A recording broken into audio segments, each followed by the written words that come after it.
Hello friends, my name is Dr. Uma Hassan and I am continuing the series in biological anthropology. So in my previous lecture, I have discussed about the term evolution, and there I have explained about how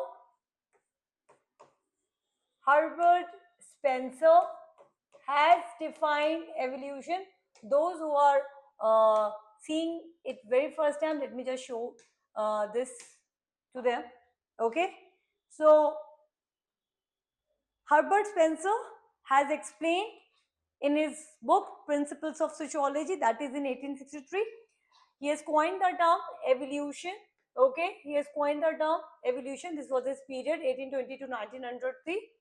He explained that how evolution is a Latin word, okay, evolvo, that's meant to roll out, and he explained it in an etymological point. So those who are seeing it very first time, those students who are there seeing it, I can see your chat box that how you people have to understand the evolution. So the first step, the first important part which I want to tell, that get into in depth of the concepts. Okay, so it is very important for all of us to know the basics of the term etymological, and then further we can move towards epistemology of that term, right? So Herbert Spencer in Principle of Sociology have explained this. What you people have to understand, it is a continuing process of change from one state to another state, or from one form to another form. Then I have explained it in detail how it is about a process. So those who want to know what Herbert Spencer has given the definition on the term evolution, please refer to my previous video. Now I would say that it is really important to know in-depth understanding of how biologists or thinkers have reflected on the concept. So today we are going to know another thinker, Julian Huxley. He is a leading biologist. So biologist named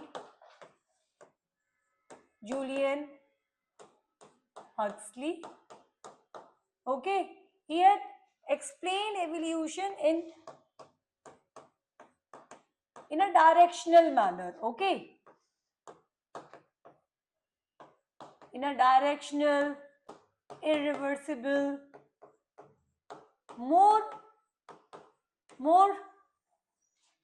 defined way. Okay, so Julian Huxley defines evolution, as I have said, that it's important to refer some of the thinkers, okay, in an extended sense. I would say he has explained evolution in extended sense. So we are now moving towards broader explanation of evolution. So as a directional and essentially, so you can use the two key terms, directional and essentially irreversible process. Okay, it is an irreversible process. The changes which now coming from one generations to next generation, it is not going to be removed. It cannot come to that previous stage. So this is the basic point which we always understand when we are referring to biological anthropology, when we are trying to understand evolution. Okay, there are lot many principles in order to explain this important part. These two key elements are essential for all of us to understand what evolution means. So it's an irreversible process. Okay, now occurring, this is what you need to understand, occurring in time, which in its course gives to an increased variety. You are getting higher form. This is what even Herbert Spencer have said, right? So you are getting an increased variety and increasingly high form of speciation, right? So now you would see that every biologist or other biologists are on the same line. Their course must be same, but they must have given the different perspectives. That is what you people have to know, right? So you would say how Julian Huxley have explained. So I like to repeat these two terms: directional and essentially irreversible process occurring in time. Okay, which in its course is giving us a, you can say, increase of variety and higher form. Now, if you will see Hardy and Weinberg, now they are the geneticists. They are giving us very important information with respect to how evolution is happening, how evolution is happening in the population. So they are saying it is a changes in the gene pool of population, right? So if we are talking, so we need to know about this. So G.H. Hardy and Weinberg.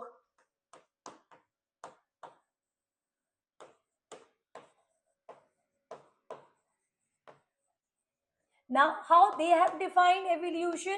So they are referring it to the changes. Okay, so you need to know that when you people are going to refer to genetics topic, subtopic, and the human evolution, you need to know that how these thinkers have depict evolution. So for G.H. Hardy and Weinberg, they depict evolution as a changes in the gene pools. Okay, changes in the gene pools, okay, of population. Now let me just try this. Now this gene ka understanding had come up later stage. Okay, this is what we are going to talk about when I would be talking about modern synthetic theory, right? So earlier in pre-Darwinian phase, in Darwinian phase, we didn't know about, all this part, but later on we know exactly how we have got evolved. Now, as I said, that it is really important for us to, give some sort of information. I hope all of you, who are watching me live, you should be knowing this. Yes, this is what you people have to know, right? How definitions are important. But then if you're asking me that do you have to write the definition while writing in the answer, so guys, understand this part. It is not uh, it can't be framed right now. It totally depends on the demand of the questions. If question is demanding you to reflect on defining the concept, then definitely you can. Okay, if it is not, then why would you do that? You need to understand that directives are the framework by which you can use this concept. So whatsoever I have explained so far, how Herbert Spencer have explained, how Julian Huxley has defined evolution, what Hardy and Weinberg have said, there are a lot many thinkers. How Blutner is there, who is defining it as a changes in the gene frequencies. Okay, so there are a lot many thinkers. There are a lot many thinkers who are explaining it, right? So gene frequencies between ancestral and descendant populations. Now when you are referring to these biologists like Blutner and Joseph is there. Okay, so when they are saying, so they are saying the changes in the gene frequencies, okay, between ancestral and descendant populations, or the changes in the morphology of organism through time, changes in number and kinds of animals, and like you can say with major lineages. Now all this explanation or the definition is important for us to have in-depth clarity on the concept. This is what I am explaining to all my students here, that when we are referring to biological anthropology, it is not something like the way you need to treat social cultural part. So there are two elements. In my next class, I would be explaining on the biosocial part. Okay, so okay. Blutner, I'm writing here.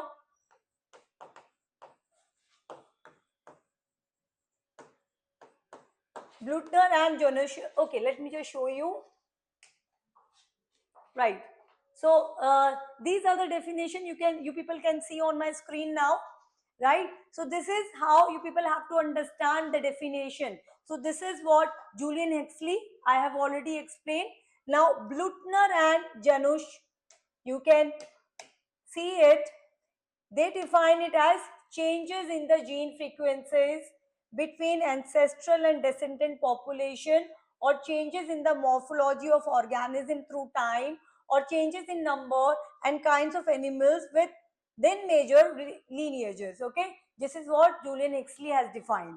Okay, you people can see to it.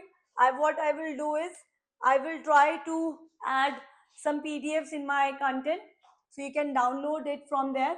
But these biologists are really famous. You should be knowing it, already as a preparation for anthropology. Now these definitions do what? They give you clarity. They give you clarity. It is not at all important that you need to write all the definition whatsoever I am explaining. Okay, you do not have to write the definition.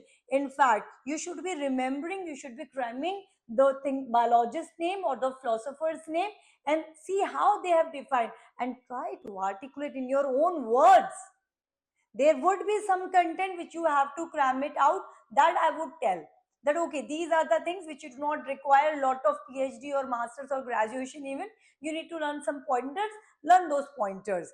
As I am telling you that you are from science background, it would be helpful. You're not from science background, again that would be the static portion which you have to learn. Okay, so I think this is the correct way to understand biological anthropology. In my later, in my coming videos, I would be explaining that how evolution should be understood in biocultural events. This is the way anthropology has defined human evolution, not in a biological or life sciences or zoological manner. Thank you.